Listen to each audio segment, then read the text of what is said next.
So 32 teams now down to 2 and working with, on average, in a game, less than 12 minutes of actual game play to earn that championship. That is a lot of performance pressure. So then who deals with the perspective for the Seahawks? That would be Dr. Carl Payne, long-standing chaplain of the team, who huddles with the players, coaches, and staff. Carl, always good to see, and I want to cut to the chase. Yes, sir. What is going to be the message to these players?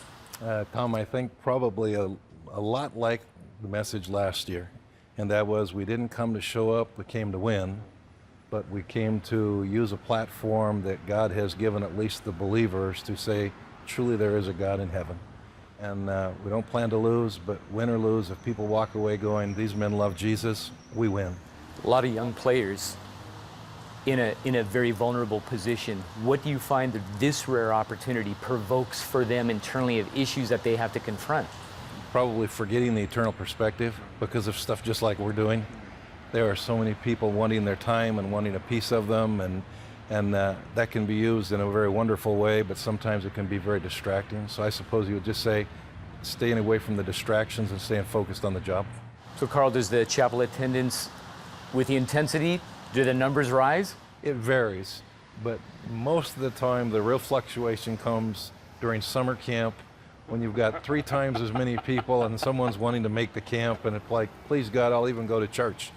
By the time we get here, Tom, these guys, they're in. I mean, they're not coming to schmooze God. They're here because they pray, God, use me in a way that Christ would be glorified through me. And we've got a core of guys that truly believe that. So Carl, lastly, what was learned? What was the primary lesson learned from last year's success for these guys? 2 things, and I'm going to go right back to another question. Number 1, do not forget the eternal perspective. This is really a unique opportunity. I've always said that athletes and media get a break that nobody else gets. People will listen to them, they want to know. So I go, you're here to win football games, you're paid to play football, but eternally you're on a team that is going to last a lot longer. Do not forsake the opportunity to raise Jesus high. Dr. Carl Payne, Seahawks chaplain, always a pleasure. Thanks for what you're doing for the guys. Thanks for your leadership and care, and thanks for giving us the time.